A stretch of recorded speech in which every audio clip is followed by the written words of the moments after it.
Seems like it's. Hi. Welcome. Thanks for coming out tonight. So I don't know, curious, how did you guys come across information that this was this evening? Facebook for me. Facebook, okay. Yeah. Okay. Facebook, yes. Yeah, and then I knew there were different posts, so I sort of wasn't sure if people saw like just the event page or if I saw you giving a little Oh, you did? clip. You saw Yeah. the video? Yes. Okay. And Yes. I passed it on, I shared it. Oh, great. Yeah. Okay, I wasn't sure who saw that. Yeah, because like I know Linda, Mhm. so you knew that I was in Yes. acupuncture school, Yes. and that's when I wrote this whole thing, and the timing was really kind of spooky, honestly. Yeah. So I wrote this in 2019, like the end of that semester. They gave us a little time to finish it over Christmas break kind of thing, and we were supposed to present it into the following term. And you know how that is, there's Yeah. people that were running behind on the date, Mhm. and then before you know it, COVID happened. That's right. So Yeah. it just never happened. And it was kind of strange that I picked this topic, and I have a minor degree in anthropology, so it didn't really relate to my degree in social work at the time, but it was a personal interest in the ancient world, and then I sort of started kind of going down the avenues of ancient medicine, so it all just sort of happened from there, right? And I have tons and tons of historical books on ancient medicine and the medieval period and stuff like that. It was a really open-ended topic. My dean was like, all right, this is one of your last projects you're gonna get to do. Pick whatever you want, as long as you tie it into Chinese medicine and acupuncture in some sort of way. So what I came up with, because I wanted to blend ideas and explore what's different about those two ancient perspectives of medicine and what's overlapping. So I came up with this congruencies and contrast of herbal remedies of bubonic plague in medieval Europe and approaches in ancient China. So without further ado, I'm gonna go over a little bit about just some historical things, and then some comparative remedies, and then I have a guide that I'm gonna give you guys and some samples as well of just some practical at-home things you can do for your own immune system. So we'll go over some of that as well. Okay. Alrighty, so that was just me goofing off my pictures, because I thought I'd present it in school. Well, I thought your title itself was I thought it was a bit of an oxymoron when you think about, you talked about remedies and plagues. Well, how did that work out for them? Yeah, I know. It's kind of like, really? It's interesting, and Yeah. there's so many theories as to what may have helped and what might not have helped, and it was tricky finding that information. I actually had to talk to, it was a former client of mine at another job years ago. She's from Hungary and she's a chemist. So I'm like, okay, you're not a biologist or something, but you're pretty smart. Yeah. And you can read some European medical journals in some different languages. And she actually helped me translate a few documents. That's how hard some of my information was to come by. I had to read some Polish resources and a little bit of German resources out of what my brain could handle. It's a lot of digging. It's some really hidden information, even in the TCM perspective. But I'll get to that later, like why there's a lot of bits and pieces of medical remedies missing at this time in a lot of documentation, right? Yeah. Okay, so as some of you know, the bubonic plague, Yersinia pestis, or as is commonly known, the Black Death, has fascinated those in the medical world as well as the general public for centuries. The social, political, and religious implications of this era in Europe are the chief focus in education and media about the subject. Generally, only a few examples of treatments are ever discussed. However, archaeopathophysiciologists have brought many of these cures into focus with more recent research in the past few decades in regard to the role of plague doctors and apothecaries. So I had research goals. The questions that I needed to answer were, how did TCM doctors medically manage the outbreaks in China during times of plague? This essay will aim to divulge some of these things. Okay, so general plague history. What is known as the plague has had a few major and catastrophic occurrences in human history. The plague of Justinian that affected the Middle East and the Mediterranean in 6 CE. The second and most well-known era was in the 14th century Black Death, which began in Asia in 1347. This plague swiftly spread through Europe, as far west as England and as far north as Scandinavia. The modern epidemic has origins in Hong Kong in the 19th century, which spread to Japan and Korea. This era technically spread to the New World via shipping ports as far as Glasgow and San Francisco. The nucleus of this disease in 1347 is believed to have come from Mongolia and spread across Asia and in some capacity affected China. China was more greatly impacted in the latter modern plague due to early industrialization efforts in growing cities. During the 1347 plague, China wasn't spared entirely though.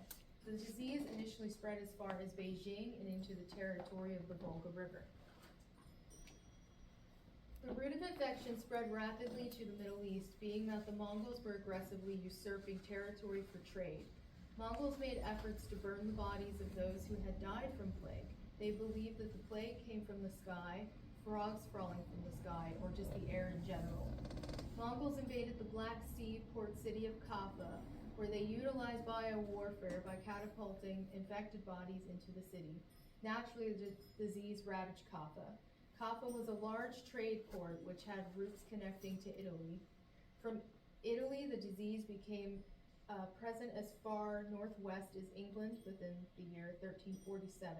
In subsequent sections, I will elaborate on the spread within Europe and other theories of pathogenesis. I'm picturing all the bodies being catapulted into the city like that. Yeah, it was quite a concept. Yeah, back in 1300 too. You're talking about grisly.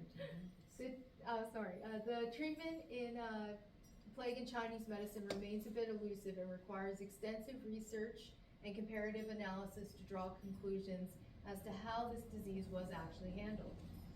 The plague and similar conditions were oftentimes thought to have roots in issues of air and wind. The theory of miasmas were common causes in disease theory in both Europe and Asia. As it is known in TCM, there are several types of external pathogenic factors such as heat, cold, damp, and wind. It is even stated in the ancient text in Beijing that even those with the strongest of physical constitutions are not safe from evil wind. Evil wind in regard to plague type of illnesses presents as chest obstructions that can accumulate and cause vomiting and so on. In regard to diagnostics, the 5 elements, seasonal influences, and syndrome theories would all be utilized to diagnose the patient. So it's sort of like an old wives' tale that you need to cover up your neck and your chest when you go out in the cold and in the wind and keep your hair dry and things like that.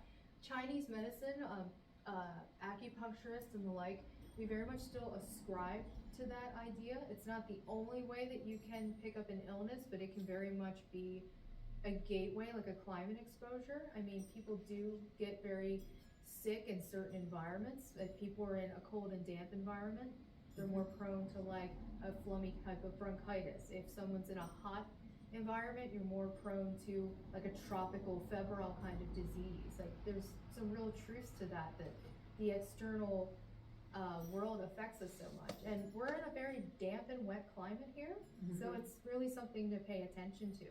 I know people today say, oh, it's warmer today after the storm. Not really. There's a lot of dampness in the air. The air quality's really changed. And there are a lot of people who are ill right now. It's not really an accident. Sounds like everything's kind of kicking up, right? We're a little bit more prone to getting these pathogens this time of year. The Chinese oftentimes viewed this type of disease as demonic in some sense. In ancient China, folk religions were still present prior to modern wars in the 1900s. Sorry, I probably have typos. There was a belief during the first wave of plague in 1347 that Kun Tai, the god of war, descended from the heavens and gave instruction to certain religious groups among the Chinese a cure of plague. Simply the words. Oh, okay. So the implications of fire and the association with lungs and heavenly chi, that's the chi that we breathe in from the air, so that impacts our lungs very much.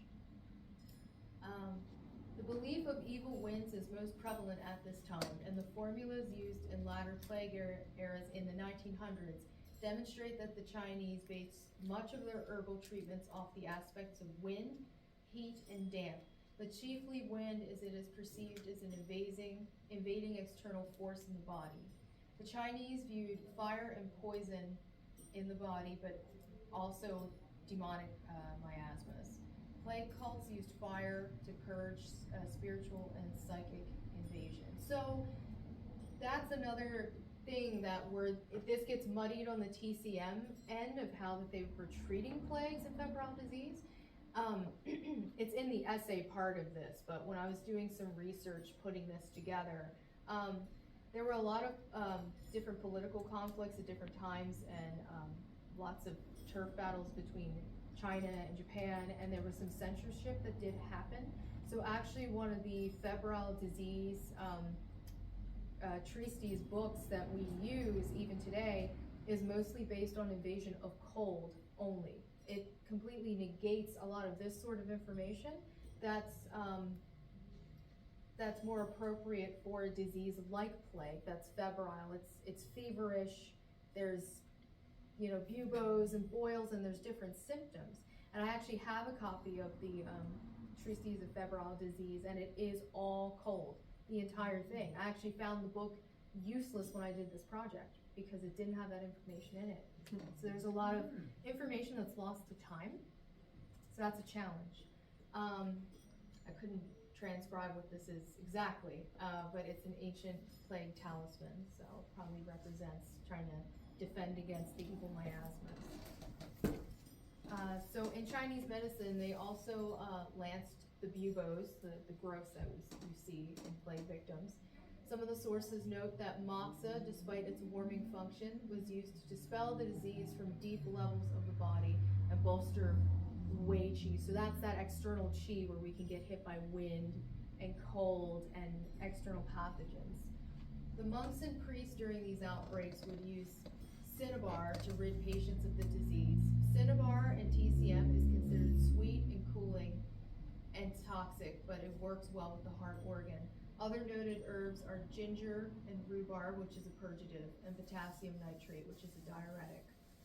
Amber is also used. It calms the mind, feverish mania associated with the genesis of plague infection, that sort of madness idea.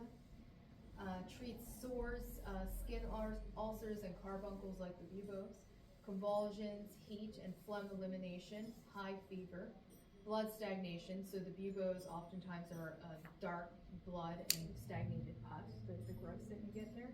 So that's really interesting because you'll see an overlap with some of these ancient TCM substances. You'll see that later in medieval Europe, that they're using a lot of the same substances to treat the same kind of symptoms of disease.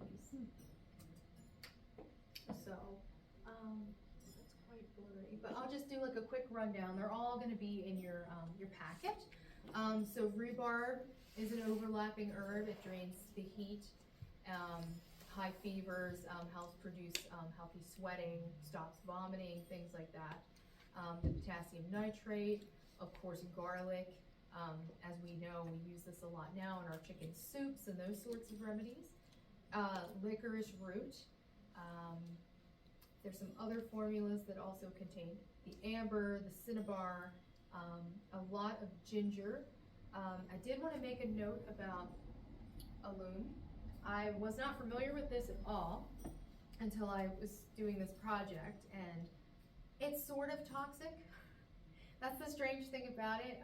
With some of the Chinese medicine decoctions, when it comes to somebody that actually decocts like an entire formula, they use really, really infinitesimal amounts, sort of like homeopaths do, in order to make it safely consumable, and they use just these little bits of certain elements. But this is an interesting one because they would have used this sort of in that capacity, but at the same time, they still use this today to clarify drinking water. And they actually use it to clarify phosphorus in lakes starting in the 1970s. breaks down odor, manganese, calcium. It removes clay and things like that from the water. Kind of tricky though, so it's, you know, they can put a certain amount in like a large water resource, but to think to put it in your body is a little bit different. Now, interestingly enough, I found this at the grocery store in the discount bin. It's to make your pickles crunchy. Yeah, we used to use I was it gonna for say- pickles. I was gonna say, I always used it. Yeah, Yeah. and I've never seen it in a Yep. pickle recipe, so I was unfamiliar with that Yep. use as well, and I was like, As soon as she said it, I Yeah. was like, Pickles. you're like, huh, you know? Yeah. So, but one thing they did know in ancient times for sure is that it definitely kills a lot of aggressive bacterias like pneumococcal pneumonia, salmonella, anthrax. I mean, the stuff can apparently kill anything, so there's that. So given the circumstances at the time, that's pretty impressive that they were using the right element to really aggressively kill pathogens, right? Okay. All right, so let me get back on the European side. So once the plague spread from Kaffa and Crimea around the Black Sea and into the trade ports of Italy, specifically it entered Sicily first. An entire ship that arrived nearly killed the entire crew. The Italians desperately tried to ban more ships from entry, but it was too late. The symptoms initially mirrored like a flu symptom, and it spread really rapidly, and it was difficult to diagnose. The rapid spread and difficulty of recognition, it was too late, and these port cities had to work to banish this disease. More ships from Kaffa arrived on the mainland of Italy, where the disease was able to make inland progress. So it just spread so rapidly, and it's pretty impressive to think it spread as rapidly as it did, because that was before we had a lot of international flight travel, right? You know, these were really slow modes of transit. It still got out of control. In 1348, the disease traveled from Sicily to England. Millions at this point had perished. By 1349, 300 people per day were dying in London. People were dying upwards of 600 per day in an average European city. The death toll in Barcelona was 60%. England as a whole lost a third of its population. Current estimates state that up to 50% of Europe died from the plague. So this was a map that I had to actually, that's when I contacted my Hungarian friend and started kind of digging around into some non-English sources to try to get a little bit more of an understanding of this map. So I found this map. I found a little bit of information on it, but not really quite enough to understand why there's this zone here around Danzig that just wasn't impacted, like so the modern Polish borders. So as we know, like it spread eastward. There were all those conflicts in Kaffa, and there's, you know, the spread with the warfare and everything, then coming up through the south and then sort of spreading in that direction. Sure, that makes sense, but it even started going inland. But then you have this little bubble here that wasn't very impacted. And then even in like your far eastern categories, it wasn't spreading as much. Even in like the peak period, I mean, we're talking, it's a pretty short window that all of this happened. So there were a couple of different things. There's discussions that the primary mode of sanitizing things was vinegar in most of Europe. And there was also debate about when exactly vodka was being distilled. But they were finding evidence that vodka was being distilled as early as the 12th century, so it would have been before the plague, and that was the primary mode of sanitizing dishes and surfaces and wounds and things like that compared to the rest of Europe. So if we look at this zone here and sort of east of it, that's vodka territory. That's where we had like a proper alcohol-based cleaner. So that's really interesting. You rarely don't see a lot of English sources about it. It was kind of hard to find that information. Because the landlocked theory doesn't really work, because you have a northern sea here, and Danzig and Warsaw and like those northern territories are a port city. So that doesn't really apply either. You'd have all this travel coming from the west anyway. So that theory didn't make a lot of sense. So I was like, well, that doesn't really explain like this zone here. So I really had to do some digging. And if you think about it, it's not that vinegar doesn't clean, but alcohol is a better cleaner. You know that. Okay, so the role of the church, flagellation cults became pretty commonplace. They were punishing themselves for the wrath suffered by God amongst mankind. These cults were mostly present initially among the Rhine River. The flagellation was self-punishment, but they also imitated the passion of Christ and tried to remove sin. Groups as large as 1,000 men would march for 33 days from town to town. Unfortunately, the townspeople believed the blood from the whipping was miraculous healing, and they would rub it into their eyes. Not only did, so not only were more people traveling around, but they were spreading the disease with the infected blood. So things were just really out of control on a lot of levels. I didn't get too much into it, but there was a lot of political upheaval at the time, a lot of religious upheaval. Society in itself was very chaotic at this point. So what little writings we do have of people that were actually trying to sit down and understand and cure people with this disease, there was so much going on in the wider world that it sort of got glossed over. And for those people Sounds familiar. Yeah. Geez. And so for people that couldn't get that help readily, or news didn't travel as quickly then either, you may have been isolated in a small area and just everyone around you is sick and everything's out of control. And you have no other outside information, right? So it could be very isolating. So, and that was another factor there that things really got out of control.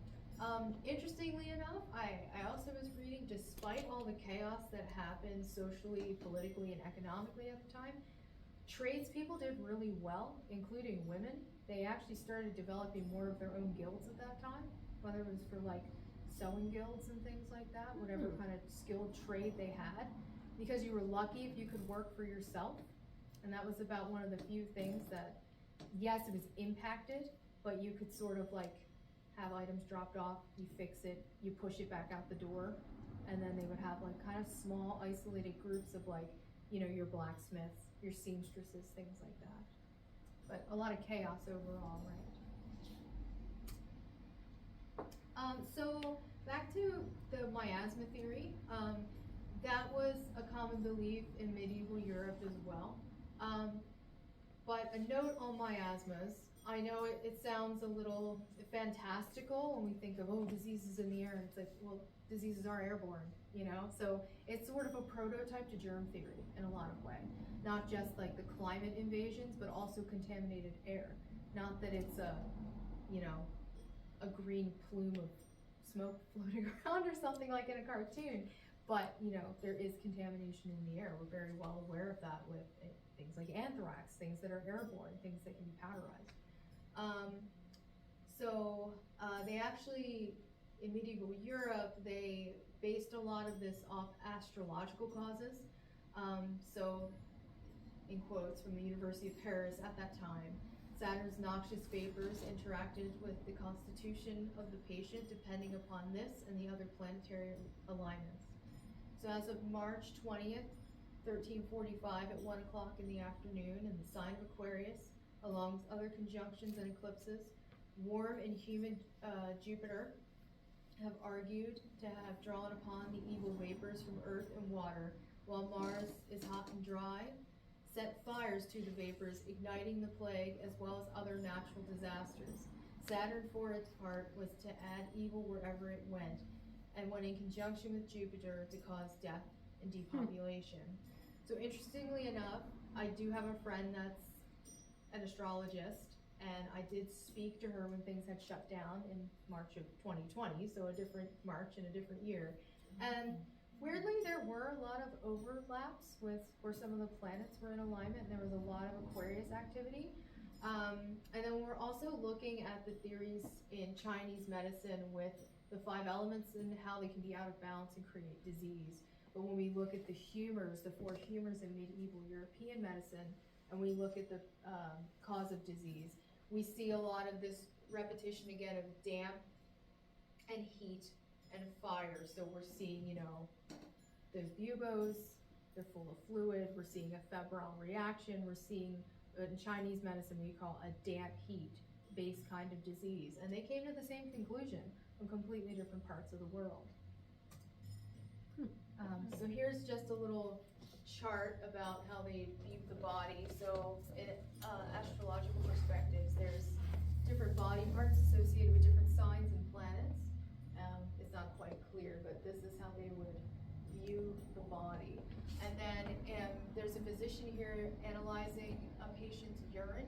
So in Chinese medicine, maybe not these days, we don't look at it, but we'll ask you about the quality of it. If, what color is it? It can give us an idea if there's heat, if the kidneys are working too much, if there's damp in the body, because there might be like a cloudiness about the urine. You can tell a lot. So there was a lot of interesting overlap with diagnostic theory. So heat and moisture seem to be common themes in medieval diagnostics. Oh, okay, this is kind of interesting. So bathing, I'm sure that is a common assumption that people have, is that people did not bathe in the Middle Ages. But that doesn't seem to be true, and medicinally they did recommend it. They urged those with strong constitutions or extra body mass and muscle to use hot water, but not too warm. They advised against excessive food and drink to be avoided, as it would cause moisture and dampen the body. And in Chinese medicine, we're going to look at that the same way. Heavy substances like dairy and baked goods and things like that in your diet on a regular and excessive basis can create a lot of damp in the body. So they say, I'm sure some of you have heard about dairy can create a lot of mucus, kind of the same idea. So bloodletting and TCM, were trained to lance things when appropriate. They were lancing a lot of the buboes at the time. Okay, so bleeding the buboes and uses of leeches, regular bathing with vinegar or rose water, or even your own urine, tree resins, snake skin, stag hearts, grounded emeralds distilled in water, myrrh, saffron, onion, garlic, all of these things were recommended. Burning rosemary, sage, or frankincense and other herbs were used to cleanse the air in the homes, which we know that if we diffuse certain oils, it can help cleanse the air. In general, the medicine would try to address the stomach. Initially, I think to kind of quell like the heat. I think they thought a lot of the origin in medieval Europe was related to the stomach. So they would start with mint and wormwood. The lungs then were addressed, and they were treated with licorice and pungent herbs such as coriander to dispel fever.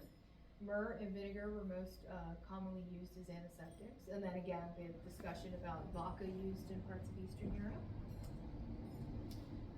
So there was one physician that he did catalog a lot of his work at this time, because as I said, there wasn't a lot of that on record and nothing that was really comprehensive.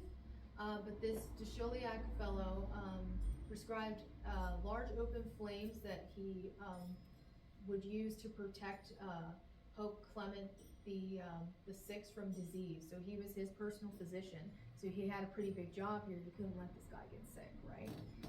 This was to combat the miasmas in the air and burn out the disease in a cleansing smoke. This prevention method was also prescribed for many nobles and kings. So they had their physicians where your lay folk did not, hence the chaos that was ensuing in the streets. De Chauliac suffered from the plague himself in 1349, but he managed to survive. His remedy for infectious buboes was as follows. The records show that the swelling should be softened with figs and cooked onions mixed with yeast and butter. When they are opened, the ulcers should be treated. Towards the end of the plague, I developed a fever with swelling in the groin. I was ill for near on 6 weeks. When the swelling had ripened and had been treated in a way I prescribed, I escaped by God's good grace. His unusual cure for ulcers was to cut them open and then cauterize them. So de Chauliac wrote the Chirurgia Magna, the Great Surgery, which remained one of the most comprehensive texts for 300 years. So yeah, he's one of the only guys who were recording these things in a way that was palatable for other physicians to sort of follow his recommendations. So another big plague period where they really used a lot of burning herbs, which I found really interesting, was the plague period in 1665 in England. There was a resurgence. It's a lesser known occurrence. When the resurgence swept through the country, local laws were enacted to barricade people up to 40 days if they had an infected family member. This was commonly practiced in Venice with some success, but still limited. A similar pattern of the wealthy leaving for the countryside was commonplace, and once again leaving the poor and public servants in the depths of the pandemic. Plague doctors once again became very common, as well as plague nurses. Actually, that plague doctor look that we're familiar with, like the big beaky mask stuffed with herbs, was actually, that uniform was much more common in this period. It was sort of the genesis of when that's what your doctor might look like. Plague doctors, like in the centuries prior, wore beak masks, wax leather hazmat suits, and stuffed their beaks with herbs and vinegar, not only to get rid of smell, but also to help maybe squash the breathing in the germs. They would use a stick to examine patients as well, so they had a hazmat gear on, their form of PPE. It was considered a pretty thankless job, and some of these people weren't trained. They were sort of like lay nurses that they would send in to check on patients and make sure that symptoms were subsiding before they could be let out again. There was a town in England called Eyam where the entire population was decimated by the disease. A tailor had a shipment of fabric containing diseased fleas that arrived in a small town. Once plague was present, the courageous 350 people of Eyam barricaded themselves and agreed not to flee and spread to northern England where the disease had not spread. So sort of an unfortunate occurrence, but they sort of kept themselves in their own bubble. So the chief difference in this period is that quarantine was taken a lot more seriously than it had been previously. Another practice which seems to have the same effect in both China and Europe is the use of fire. So the plague removal efforts of 1665 included large fires being burned in the city, which included amber, myrrh, and rosemary. And then there was a celebration. There was a sense that the disease had been burned out. The holy herbs and resins has sort of cleansed the air. And it seemed that the disease waned for a time until the fires were put out by rain. So it's interesting, it seemed to have this effect that it did seem to clean the air in the area for a while. So another modern plague was in the 1900s that was brought over from China to California. There were a lot of precautions taken with isolation. So the Manchurian perspective was to barricade ports in cities as needed. In Los Angeles and the surrounding areas, they used barricades as well, which was recommended by Dr. Wu for plague prevention. Dr. Wu and his colleagues pushed for further clinical access to autopsies regardless of the laws. So he was able to draw conclusions about the disease and warn others in the Chinese province about the cause of illness. Fortunately, this did dampen the spread from becoming worse. So it didn't spread across the whole of North America. It really stayed contained in that area because they took Dr. Wu's advice quite seriously, and they did shut down ports and things like that. So it did make a difference.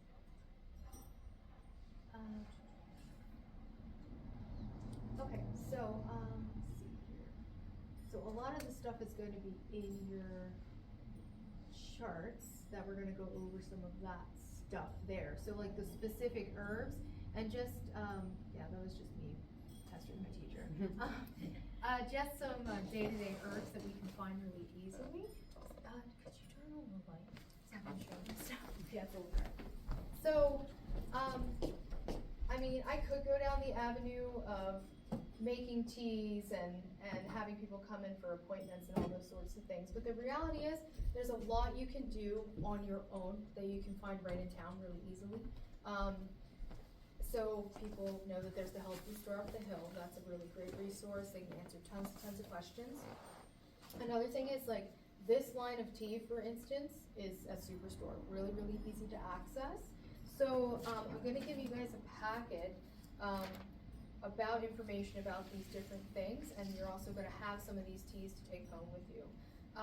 So I mostly focused on herbs that were related to the project. So things that we could find day to day now, and we can still use them, and they support our immune system. There's a million and one things that we could use to support our immune system, like diet-wise and herbally, but we would be here all day. So I sort of broke it down to the more practical substances that we could find and do things at home. So for instance, ginger, that's a great one. People use it for a lot of different things. It warms the body, it supports our immune system. When you have that feeling kind of run down, kind of getting the chills, that's that kind of cold that herb's going to disperse. It alleviates the vomiting and the GI issues. It reduces the toxicity of other herbs, so that might be helpful if you're taking something that is a little bit intense, like golden seal. Like, there's lots of herbs that are really useful, but sometimes a little harsh, and they should be used long term. So that's where people have a lot of questions, like, what should I use on a regular basis, seasonally? What should I use in an acute situation? This just sort of gives you guys a little bit of a guide. Mushrooms, that's something that like we can use on a regular basis. It's pretty innocuous for the most part. It helps with colds and flu, poor circulation, just anything to do with the immune system, and also pain as well. Different types of mushrooms have different uses. So lion's mane, for instance, is best mushroom used for memory aid and brain health. So like reishi, you guys are going to get a little bit of reishi blends with this. This is something you use on a regular basis on a seasonal way. And then so other herbs that are a little bit more acute would be something like throat coat. So this has some other herbs in it for taste, because if not licorice root, then you just got a strong licorice taste. But throat coat, certain herbs like licorice and mullein leaf have a compound in them that basically mimics our mucosal lining. So when that's all dried up, it feels burnt out because we've had a really barking cough or coming down with a little bit of something, and you have that raw feeling in the throat, it coats that throat. So quite literally, it creates a mucosal lining. It'll work within like 30 minutes of like 1 cup. It's like amazingly effective. It's super easy to get. You can just pick these up at Superstore. Got that kind of dry, scratchy feeling going on, kind of burns when you drink water. This is the kind of thing you need to coat that and make it more comfortable. So that's more of an acute use, not only because you don't need it every day, for one, but for two, a precaution is it can raise high blood pressure. So if you're kind of watching your blood That's pressure. with the licorice? Yes, with the licorice, so you have to be mindful of that. Yeah. Something else that you can use on a regular basis would be like a lemon ginger blend. Because ginger, it's innocuous, it can't hurt you, it's not something you need to only use in an acute situation. So the breakdown with some of these herbs and substances is it'll kind of give you a guide as to what you can use on a more regular basis and related to your symptoms as well. Not related to this lecture, but just something common that's really easy that we can get a hold of is elderberry. Elderberry syrup, gummies, any kind of supplement. So it's got it just gets all those exterior pathogens out of the way. It clears heat. It dispels that feeling of wind, damp. So if you're having like that phlegminess, it helps the lungs. It just gives us a really good protection. In general, it just fights any kinds of infection. So that's something that you can take on a regular basis. You know, take breaks, you know, when the seasons sort of change, but since we're in that peak sort of germ time, it's really something nice that you can use. Of course, garlic. And I like to recommend people use food a lot, because food is another place where you can get some of these day-to-day things, because we're not gonna drink 50 types of tea and take 100 different types of capsules, but we can have, say, an elderberry or a zinc supplement, and your reishi tea on a regular basis, or your ginger tea. But you can utilize these other ingredients in like a soup. So, of course, we have garlic, and I'm also going to give you all a recipe, and you can adapt this as you need to. So it's bone broth, garlic, leeks. Leeks also are very supportive, and so are onions. That's also a good use as well. I call it an herb because in Chinese medicine we kind of think of foods as herbs because they all have a different purpose. And there's all the instructions there. It's actually sort of loosely based off of an Anglo-Saxon recipe that was studied at Nottingham University. They were actually trying to test it against MRSA bacteria. So I have a YouTube link in there and some information. So it's called the Ancient Biotics Videos on YouTube. It's an ancient recipe that includes fermented onions, garlic, leeks, and aged wine of a specific Italian origin. So we don't have that in our cabinet. So I sort of whipped up, what do we have that we can use at home and drink something, or if you're just feeling a little bit run down, you kind of feel like you're on the verge of getting sick, this is just something nice to support you. Or unfortunately you already fell ill, or you're just really wrung out from stress, and you're just like, oh, even fatigue. Bone broth can really build the body back up in a lot of ways. Our immune system, our joints, it can really sort of help with those sorts of things. What else can you use besides bone broth? Mostly bone broth, but if you were, say, vegetarian, you could use, it's a little bit more of a process, but you can use the skins of vegetables, and you can make a vegetable broth out of the skins. The skins of vegetables have a lot more minerals than the innards of it, yeah. I make veggie broth. Okay, yeah, that's a good option. Okay. Like, I only started kind of messing around with like carrots and beets with that, because sometimes I'm just chickened out, or I want to save my chicken maybe and get minerals from something else. So that's always a good option as well. And this is just simple stuff, right? Like cinnamon sticks, you know, you could play with that at home. So in regard to thieves oil, which that is a medieval remedy, and there's a couple different versions of the story with it. But the official story goes that there were 4 thieves that were arrested in France for robbing plague bodies. Well, the ports were shut down, these guys were out of work, so they were robbing bodies. Now they somehow, I don't know who, maybe they found this out from a local apothecary, I don't know. But they were told that if they used a certain blend of oils, that if they were to wear it on their body and their clothes, it would prevent them from getting the plague. Well, these guys were running around for months robbing bodies on these ports. They get arrested. The judge was pretty curious, asked, how are you not getting sick? There's 4 of you and you've all survived being in contact with these plague bodies, right? And they told them the recipe. Instead of burning them, he hung them. Generous. But he was impressed, nonetheless. After he got the recipe. Yeah, pretty much. He's like, what was that again? And then still off them. You think he would have let them go. So it's a lot of overlap actually with a lot of these formulas that we talked about tonight. There's clove, cinnamon, orange, lemon, rosemary, and eucalyptus.